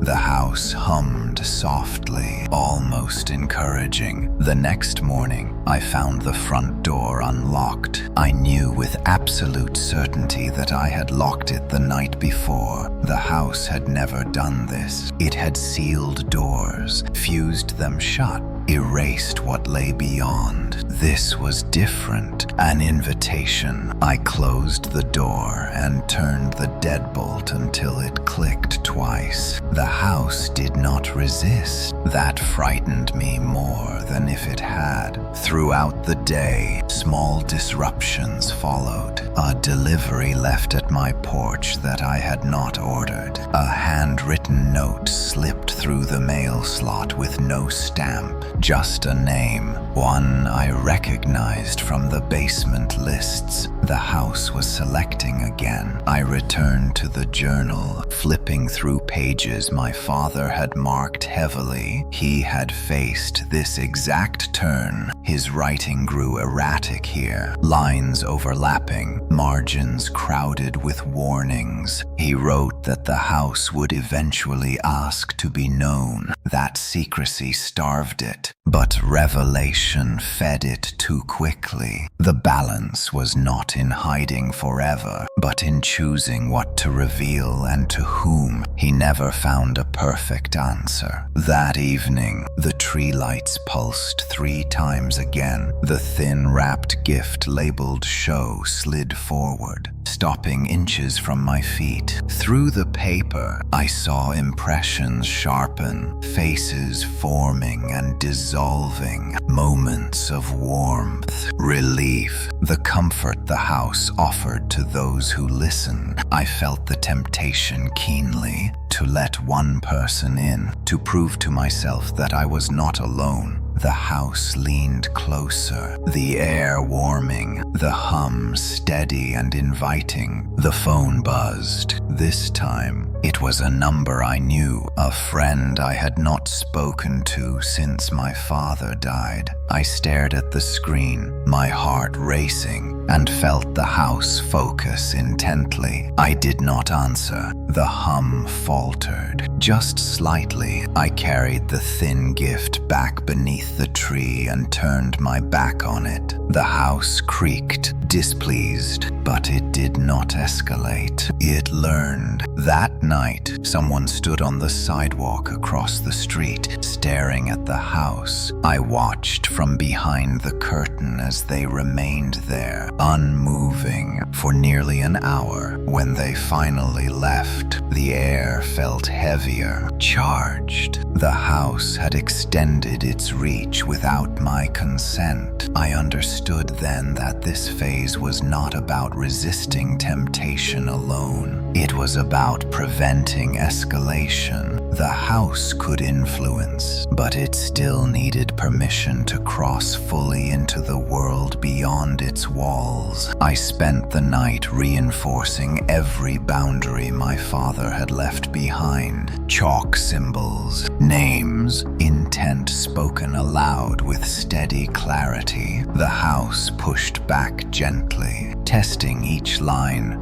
By morning, exhaustion weighed on me like stone. A new line appeared in the journal. Influence grows when denied too long. I closed the book, anger flaring beneath the fear. The house was warning me, not threatening. It was telling me that refusal alone was not enough. Stagnation would eventually serve it just as well as consent. The realization chilled me. The house did not want a single moment of surrender. It wanted a future, and unless I found a way to redefine the balance, it would keep asking until the question itself became the answer. I stopped thinking in terms of winning or losing after that. The house had made it clear that resistance alone was a form of engagement, just as submission was. Balance was not a line to hold. It was a process that shifted constantly, demanding attention, judgment, and restraint. I began to change my approach. Instead of avoiding the house influence, I studied it. I noted when the hum grew louder, and when it receded. I tracked the hours it felt strongest, and the moments it seemed almost dormant.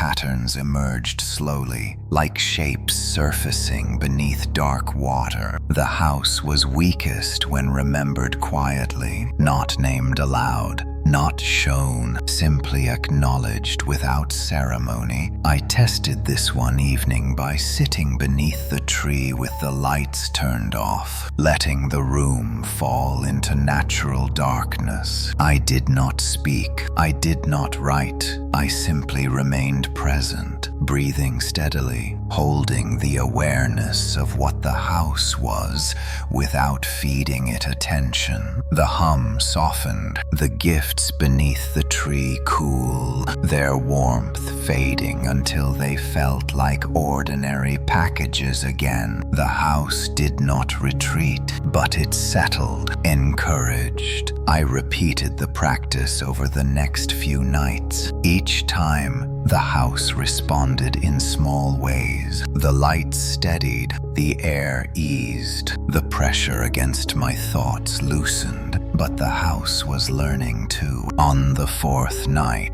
I found a new gift waiting for me before I began. It was small, unassuming, wrapped in plain paper without ribbon or tag. It felt heavier than it should have. This was not an escalation. It was an interruption. I did not touch it. Instead, I sat farther away, refusing to acknowledge its presence. Minutes passed, then an hour. The hum returned. Tentative at first, then stronger. The house adjusted, testing whether this new offering would draw my focus. It did not. When I finally stood, the gift slid quietly back beneath the tree on its own, joining the others without protest. The journal reflected the change immediately. New lines appeared that my father had never written. Attention defines strength. The house was documenting our negotiation. Days passed. The neighborhood stabilized further. People no longer lingered near the house. The air outside felt cleaner, less charged. The shapes that once pressed against the boundary stayed distant, but the cost of this new balance revealed itself slowly. The house grew colder, not physically, but emotionally. The warmth it had once offered to the lonely and grieving was gone. In its place was a sterile stillness that made the rooms feel hollow. The house was withdrawing its temptation, conserving itself. One night, as I prepared for bed, the phone rang again. I stared at it, exhausted, knowing what it wanted. I let it ring until it stopped. No breathing followed this time. No echo, just silence. The house creaked softly. Disappointed, I realized then that the house was capable of waiting far longer than I was. It measured time in generations, not nights. What felt like progress to me might be nothing more than a pause to it. The journal offered no reassurance, only a warning written in my father's hand. Stability invites challenge. I understood the implication immediately. By refusing both escalation and stagnation, I had forced the house into a quieter state. But quiet did not mean harmless. It meant coiled. That night, the dreams returned, stripped of symbolism. I stood alone beneath the tree while the house emptied itself around me. Walls peeled back into darkness, rooms stretched and dissolved. At the center remained only the tree and the gifts, endless in number. Waiting, I woke with a sense of finality pressing on my chest. The house was preparing for something decisive, not a demand, a test. As dawn broke, a final line appeared in the journal for that day. Balance cannot remain unseen forever. I closed the book, my hands steady despite the weight of the words. I knew then that my quiet approach had bought time, not resolution. The house would soon force a moment where invisibility was no longer possible. And when that moment came, the last gift under the tree would demand more than silence. The test did not arrive as a single moment. It unfolded gradually, like a storm you sense long before the first drop of rain touches the ground. I felt it in the way the house woke earlier each day, the hum beginning before sunrise, stretching its awareness outward while the world still slept. I stopped pretending I could anticipate its next move. Instead, I prepared myself to endure it. The journal became heavier in my hands, its pages filled now with 3 distinct voices: my father's careful warnings, the house's cold, precise statements, and my own notes, written with a clarity that only exhaustion can bring. Reading them together felt like watching a negotiation unfold across time. One entry from my father stood out more than the others. He wrote that the house would eventually demand proof, not of loyalty, not of fear, but of understanding. The final test was never about sacrifice. It was about recognition. I did not fully grasp what he meant until the first visitor arrived. It was early evening when I heard the knock, one clear, deliberate sound, not tentative, not curious. I knew immediately that this was different from before. When I opened the door, a young man stood on the porch, his expression calm, almost relieved. He said he had been dreaming about my house. He spoke as if this were a reasonable thing to say. He described walking through rooms he had never entered, standing beneath a Christmas tree that did not belong to him. He said the dreams made him feel safe, complete. The house hummed softly behind me. I did not invite him in. I listened. As he spoke, I realized something important. He was not being pulled by loneliness or grief. He was being drawn by resonance. Something in him aligned with what the house offered. The boundary was not weakening. It was being matched. I told him the truth as gently as I could, that the house remembered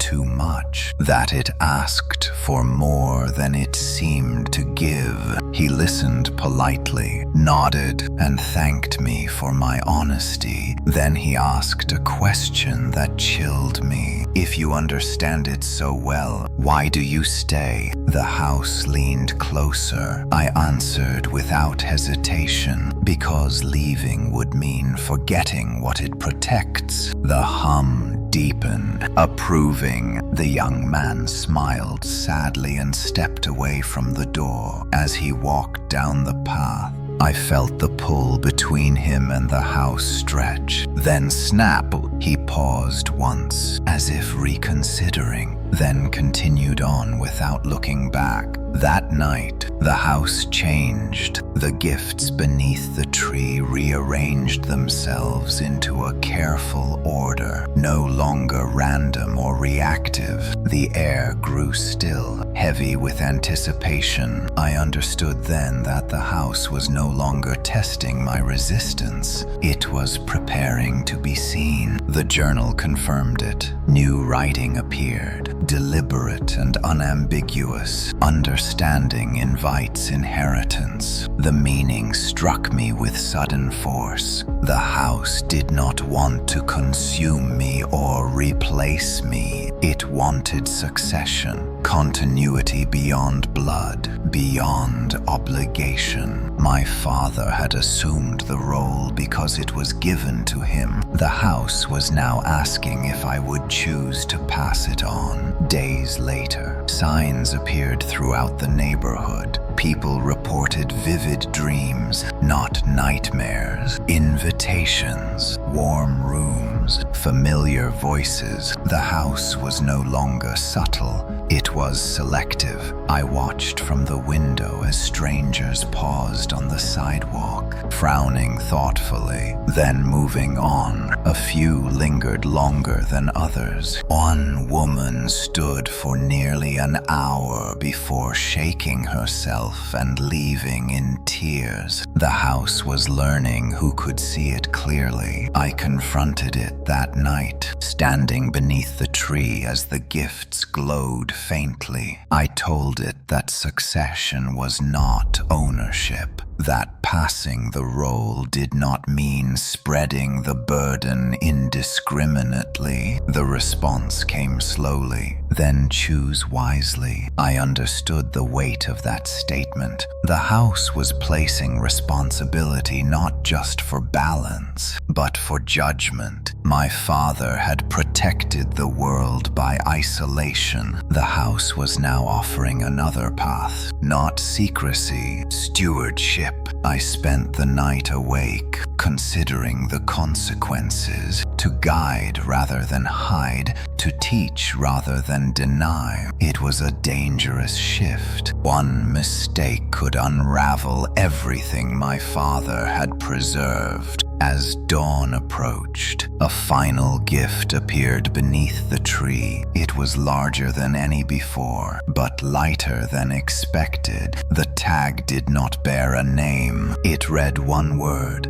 decide. I did not touch it, but for the first time, I did not look away either. I did not answer the gift labeled decide right away. I learned long ago that the house listened hardest in moments of hesitation. Instead, I lived with it. I cooked meals beneath the tree. I read by its lights. I let the weight of the word settle into my bones until it stopped feeling like a threat and began to feel like a responsibility. The neighborhood felt different during those days, not quieter, sharper. People moved with purpose, as if guided by impulses they did not fully understand. I watched from the window as a man stopped on the sidewalk and pressed his palm against the fence, closing his eyes as if steadying himself. When he looked up,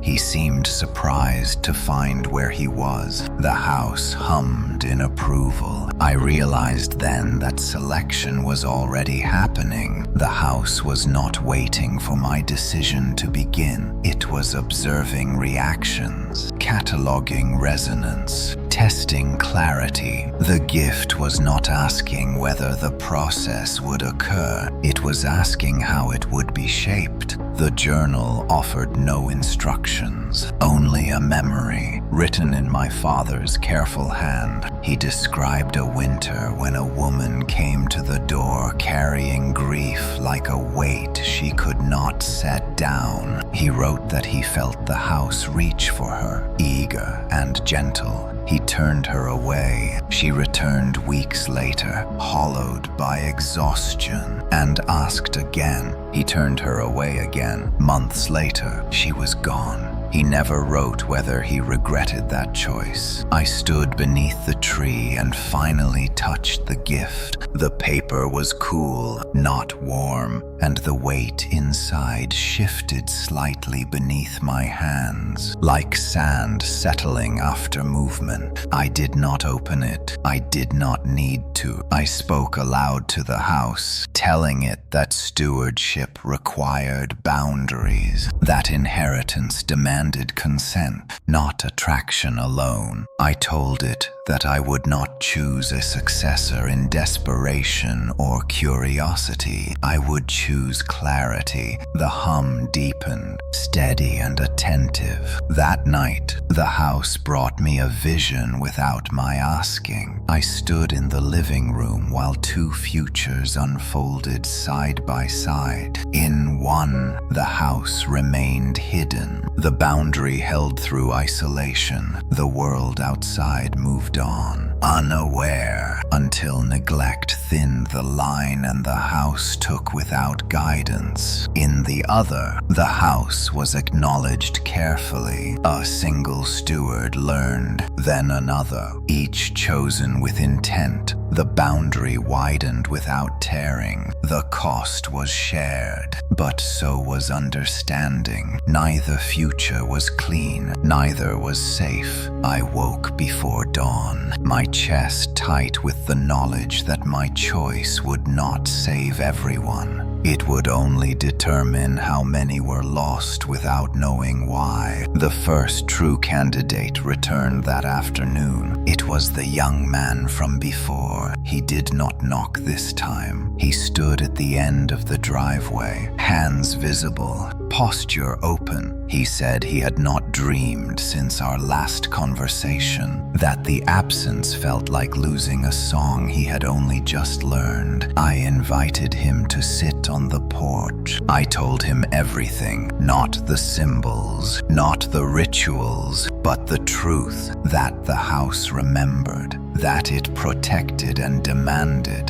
that stewardship required vigilance, restraint, and a willingness to be misunderstood. He listened without interruption. When I finished, he asked a single question: what happens if I refuse? I told him the truth again. That refusal carried no punishment, that the house would let him go. He closed his eyes and breathed deeply. The hum faltered, uncertain. After a long moment, he said he would not choose today. He needed time to understand whether the pull he felt was desire or duty. The house was silent. I watched him leave, knowing that silence was a test in itself. The house was learning whether consent could coexist with patience. That night, the gift beneath the tree shifted. The word decide faded slightly, as if the ink were being absorbed into the paper. A new line appeared in the journal: choice strengthens the boundary. I sat beneath the tree until morning, understanding at last what my father had carried alone. The burden was not the house, it was the knowledge that no decision would ever feel complete. As dawn broke, I felt the house settle, not content, but aligned. The future was no longer a single path. It was a careful narrowing of many, and the last gift under the tree waited, not for an answer, but for a standard. The standard revealed itself slowly, not as a rule written in the journal, but as a feeling that settled deep in my chest. It was the same sensation I felt standing beside my father's grave, knowing that love and obligation were never separate things. The house did not want obedience. It wanted comprehension that could withstand time. The young man did not return for several days. In his absence, others passed the house without stopping. I watched them carefully. Some slowed, some glanced back. Most felt nothing at all. The house observed with me, quiet and focused, learning restraint as I learned discernment. On the fourth night, the gifts shifted, not closer, not farther. They rearranged into a line beneath the tree, each one slightly different now. The brown paper carried subtle variations. The ribbons held traces of use and memory. These were not offerings, they were lessons. The house spoke without words. Show them the weight. I understood then that the standard was not willingness to accept comfort, but the ability to endure knowledge without surrendering agency. My father had never articulated this because he feared no one else could bear it. Perhaps he was wrong, or perhaps the world had simply grown closer to the boundary. The young man returned at dusk. This time, he stepped onto the porch without hesitation. His face looked different, sharper, as if sleep had not come easily. He told me the dreams had not returned, but something else had replaced them. Awareness. He said he could feel when he was near the house, even from down the street. It felt like pressure behind the eyes. I invited him inside. The house held perfectly still. We sat in the living room beneath the tree. The gifts remained where they were, inert and silent. I did not speak at first. Instead, I placed the journal on the table between us, open to the earliest pages written by my father. I asked him to read. As he turned each page, I watched his posture change. Initial curiosity gave way to discomfort, then to understanding. He asked questions I had once asked myself. Why not destroy the house? Why not expose it? Why continue at all? I answered honestly, because the boundary exists whether we acknowledge it or not. Because ignorance does not weaken what waits beyond. It only blinds those closest to it. The house hummed softly. Approving, I showed him the basement alcove. The chalk symbols, the names layered over time. I did not hide the cost. I did not soften the consequences. When he asked what happened to my father, I told him the truth, that he carried the burden until his body failed, because he believed no one else should have to. Silence filled the room after that. The young man stood beneath the tree and looked at the gifts.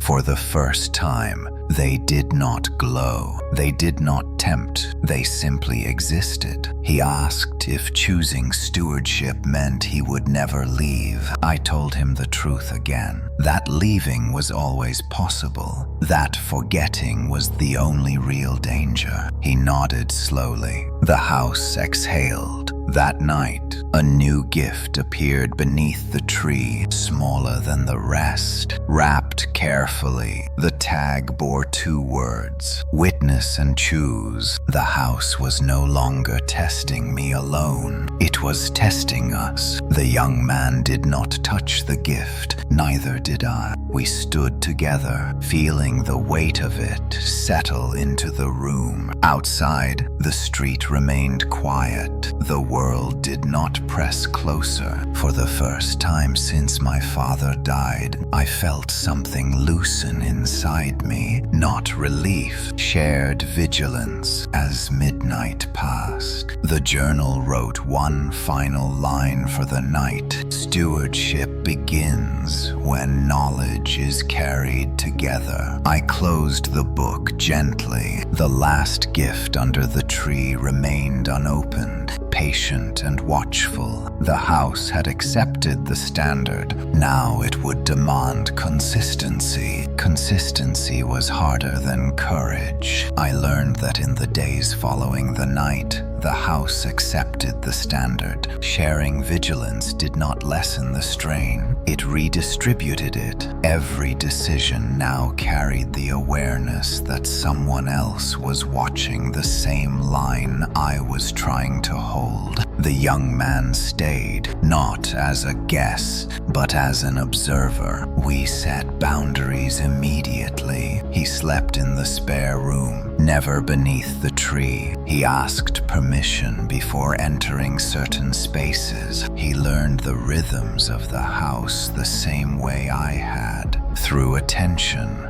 rather than instruction. The house responded cautiously. The hum adjusted to accommodate two presences, deepening but stabilizing. The gifts beneath the tree did not multiply. They remained fixed, aligned with unsettling precision. The air felt dense but steady, like pressure equalized between chambers. On the third night, the test arrived. It came without warning, without spectacle. The front door opened quietly on its own. We were both awake when it happened. The sound was subtle, almost polite. The house did not react immediately. It waited to see if we would. I stood slowly, signaling the young man to remain seated. The open doorway framed the street beyond, empty and still. No cold rushed in, no shapes pressed forward, an invitation left unanswered. I closed the door firmly and locked it. The house creaked once, considering. Then the gifts shifted. They slid apart slightly, breaking their perfect line. The hum wavered, uncertain. The house was measuring response, not fear, not obedience, coordination. That night, the journal wrote on its own. Consistency requires agreement. The meaning was clear. One steward acting alone could hold the boundary. Two required alignment. The house was not testing us individually anymore. It was testing the space between us. The following day, tension crept in quietly. The young man suggested small changes, opening a window during daylight, allowing brief visits from those who felt the pull, controlled exposure. He called it education. I disagreed. We debated beneath the tree, voices low, careful not to provoke the house. He argued that isolation had nearly broken my father. That shared knowledge required shared access. I argued that access without preparation was invitation. The house listened.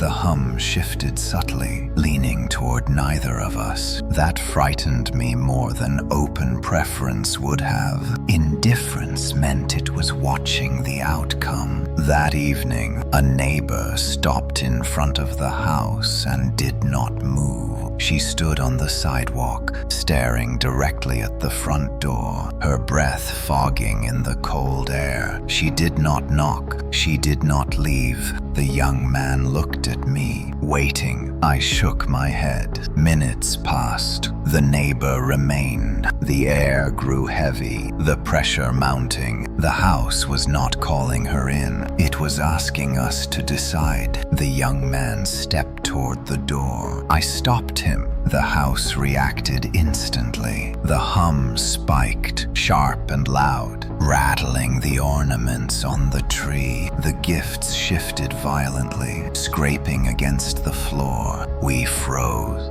The neighbor blinked, as if waking from a trance, then turned and walked away. Confusion etched across her face. Silence fell. The young man pulled his hand back. Shaken, he did not argue again. That night, the journal recorded another line. Alignment preserves the boundary. Exhaustion set in deeper than before. Not physical, moral. Every choice now carried consequence beyond myself. I understood then that succession was not about replacing one steward with another. It was about learning to hold conflict without fracturing. As midnight approached, the house settled, not pleased, not displeased, resolved. A final gift appeared beneath the tree for that night. It was plain, unmarked, smaller than the others. We did not touch it. We sat across from each other in silence, the tree lights casting long shadows between us. The house breathed around us, steady and contained. Consistency was holding, but I knew this was not the final test. It was the rehearsal. The final test arrived on Christmas Eve, 1 year.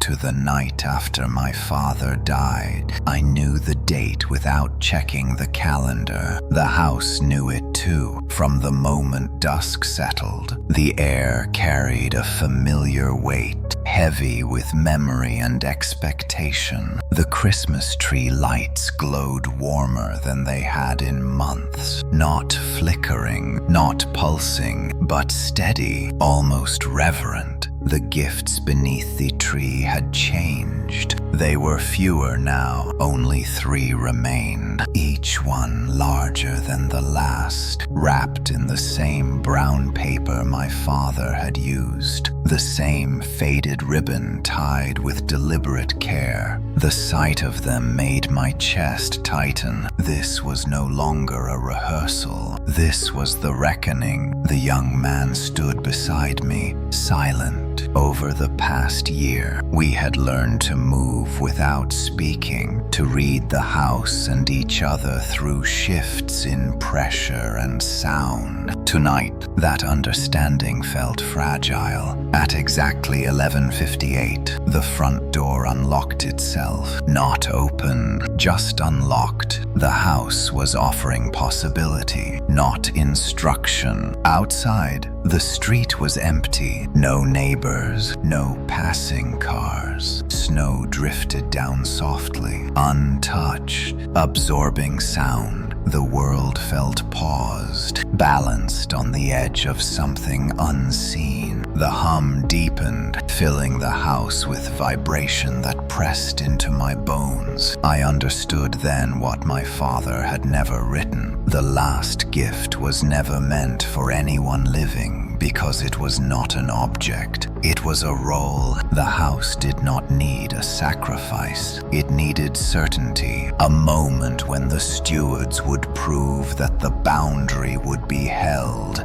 even when everything invited collapse. The young man took a step toward the door. I did not stop him. He paused on the threshold, his hand hovering inches from the handle. He looked back at me, searching my face, not for permission, but for alignment. I nodded. Together, we stepped outside. The cold was immediate and biting, but clean. For the first time, the hum did not follow us. The house waited, watching from behind. We stood on the porch as midnight approached. At exactly 12, the world shifted. The snow stopped falling. The air went still. From the darkness beyond the street, shapes began to emerge, not rushing, not threatening. They stood at the edge of perception, patient and innumerable. The house exhaled. This